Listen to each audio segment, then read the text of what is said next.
Haha, I saw that. In your stream, I mean. Yeah, I know, right? WTF this guy, little c***. Ha ha ha. Dude, he actually just walk over to your body for jump. Your own f***ing guilty some more. Let's gang up on him next, then we jump. I don't care if I die while doing it. Gonna meme your ass whenever I can, Ed. Yesterday. Close the gate. They're in. Oh no, they're in. OMG! Close the gate! Oh my god, what, dude? I wanted to see your C20, man, you know? Yeah, I can't C20 was see scary, anything. man. No way. 5 minutes later. I don't even know what the hell is card doing, man. What do you mean? Marco's on me. And Dude, the fuck is that, dude? I just killed him. What the hell are you talking about? I got grabbed by this some guy and then I killed him. Dude, you're point lower than me. Shut up. Let me carry. What you bit? Wow, okay. Meanwhile. There's nothing wrong here. Nothing to see here.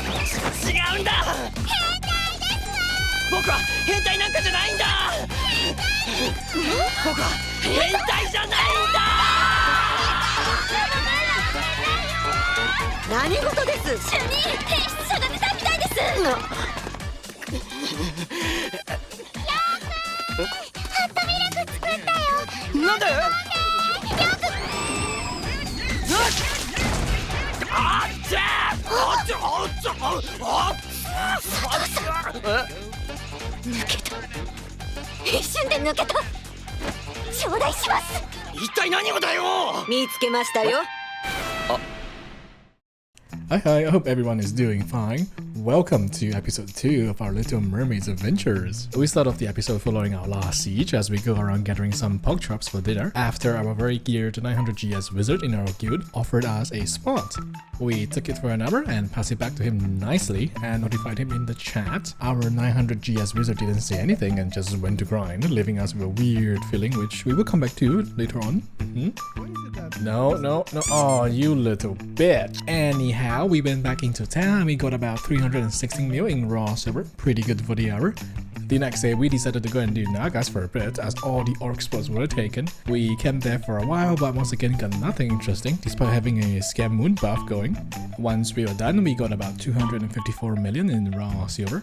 Following which, the next day we took a look at all our pretty alts and sent them to the sweatshop to get their energy harvested twice. Starting from our lovely mystic, Cerealia. Then our kawaii Kuno Koyowari, followed by our very white Sork as a Larisio, and then our Valkyrie Zanil in her full succession armor. Man, she looks like a knight in that outfit, along with her sword and shield. Aww. After that, we had our little Meiwa and Mitsu, who honestly feels like she's contemplating about chopping me up with a blade for dressing her in such a humble outfit. Our suave but mature warrior then took his turn, but as he was in Haido, he had to run back. Some good cardio, eh?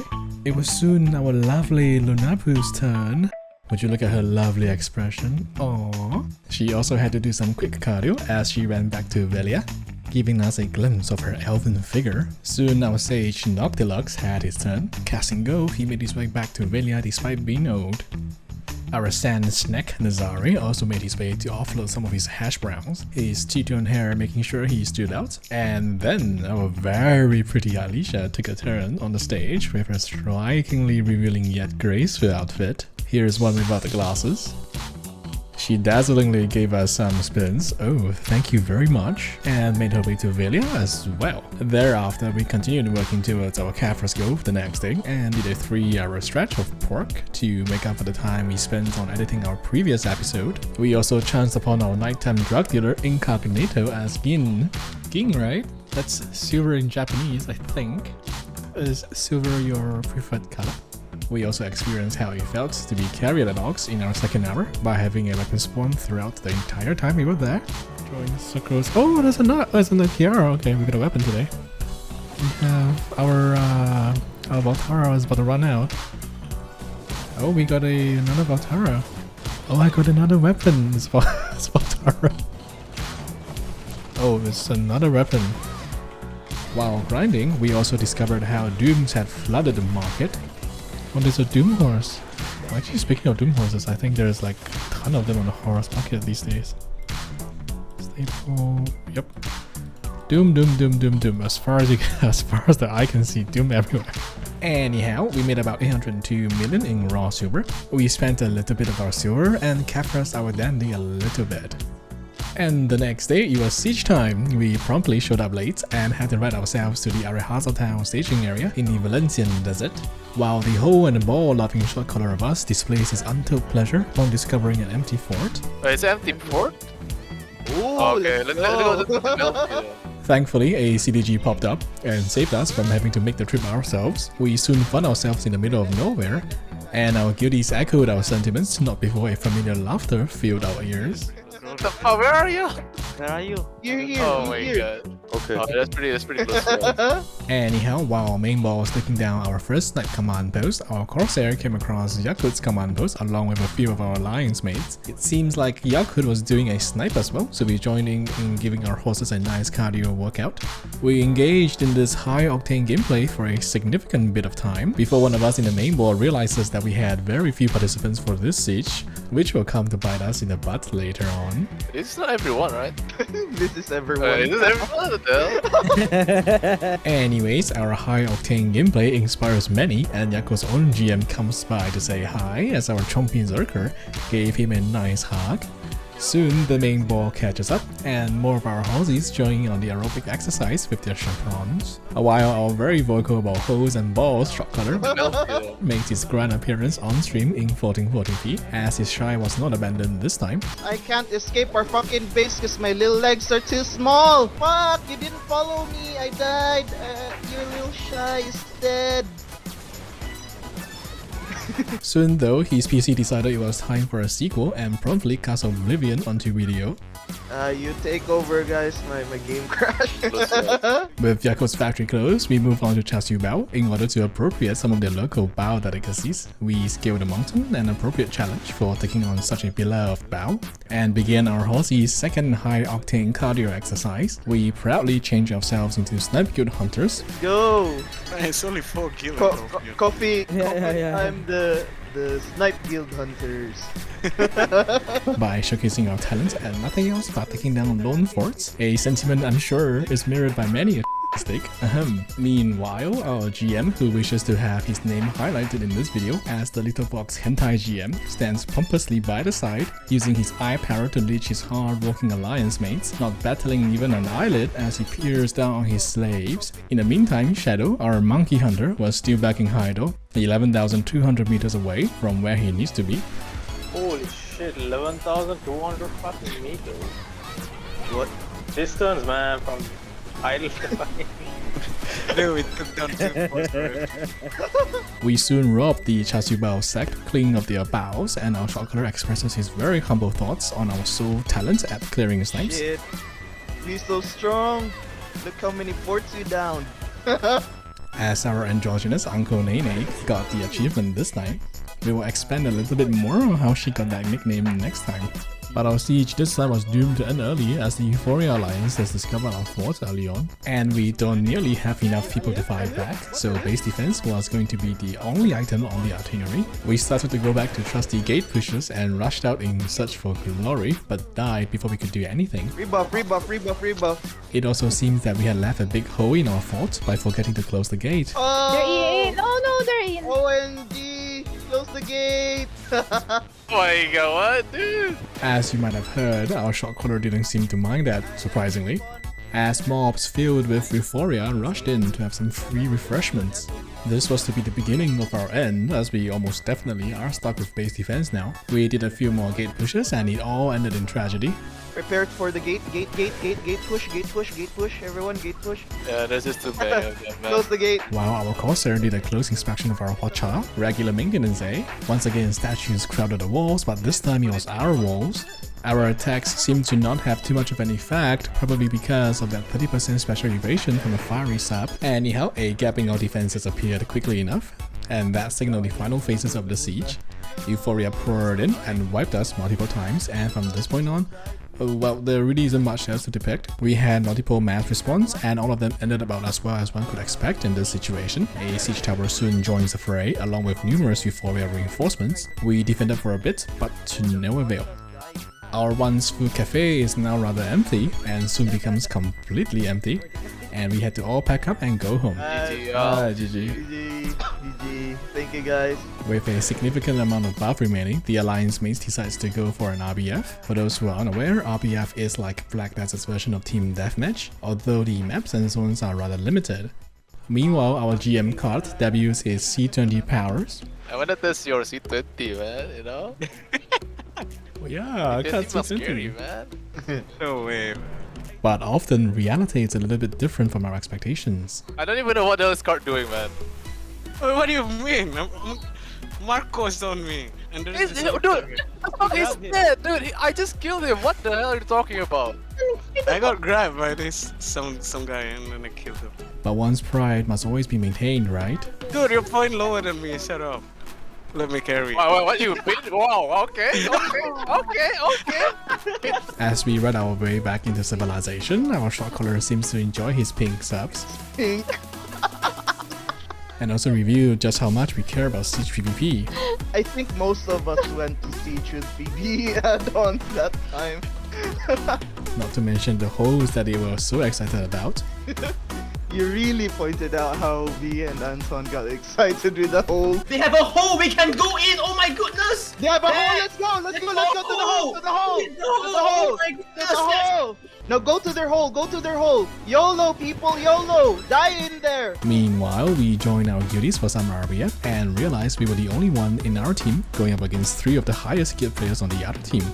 Sounds like balance to me. So obviously we chose the path of valiance and seeked out the quickest path to immortal glory.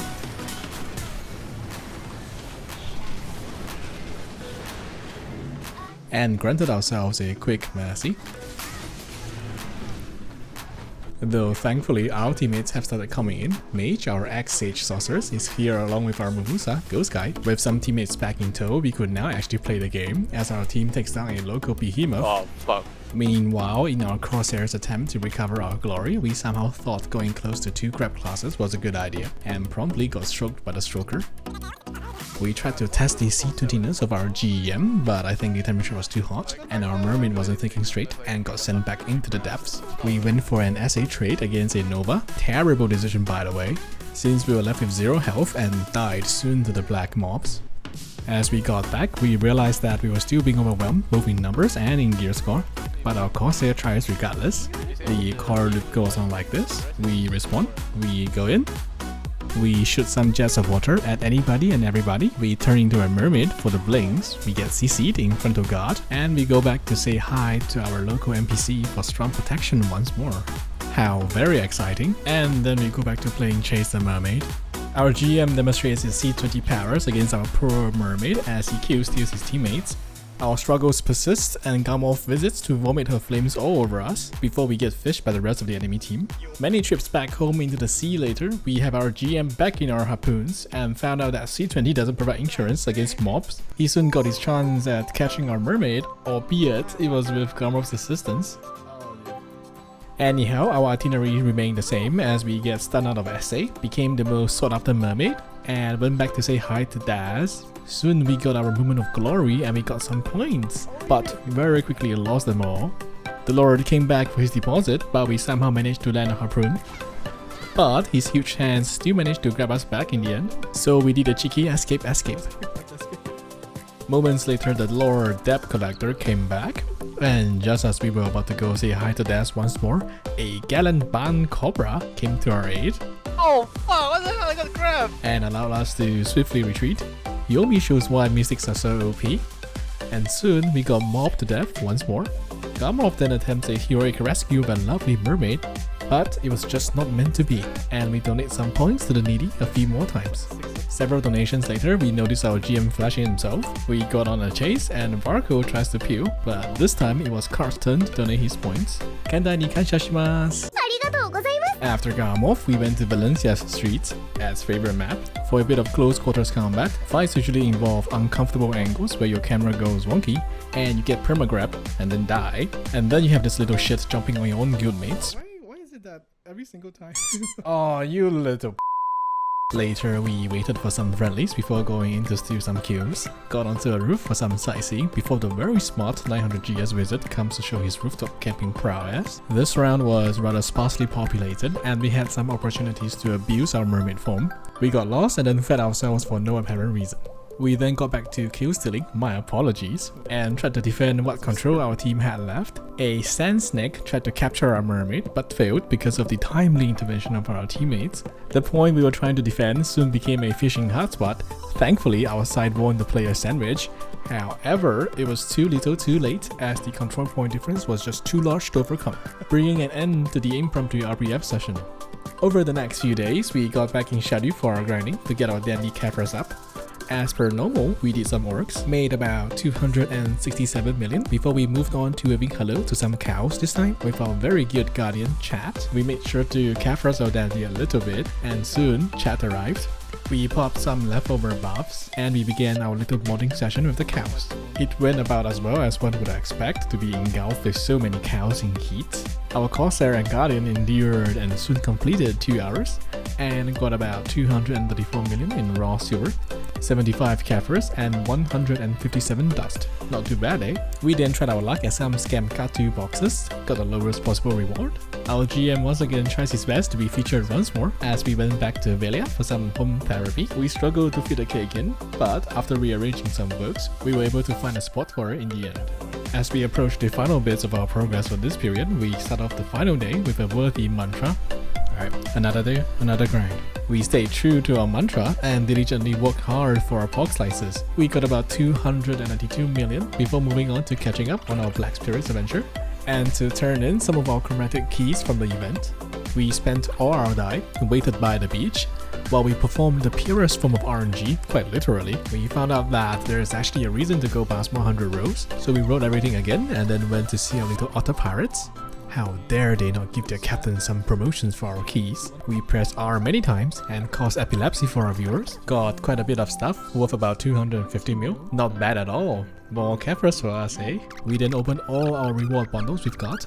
We got more Kafirs and some remnants of destiny, some much needed horrors mats before we exchanged the remnants for a belongings RNG bag. We opened it and got a base for Tara. We tapped it to pry and made some money. We decided to join in on some of our duties for some relic scrolls to end the day, but little did I know, our Godric Gryffindor's successor will be joining us that day. Our uncle Nene soon joined us in her Nova, and we had a group photo with our own Nova as well. Our Godric Gryffindor decides to photobomb Uncle Nene, and we soon realized Godric Gryffindor's successor was a hentai in disguise. Our Nova soon had enough of pervy Gryffindor and tries to elbow his face but misses. Anyway, we got back to doing relics and got about 200 memes and basically doubled our memes. We then noticed our nighttime drug dealer outfitted in a very appropriate attire and went for 2 more scammed Katu boxes, both of which gave us memes. Lastly, we got our Kafirs sorted out and we got ourselves to dandy C6, marking the end of this episode of our progression series. And with that, thank you for watching episode 2. You can find me on twitch.tv/uhhh and I hope to see you guys in the next one. See ya and take care.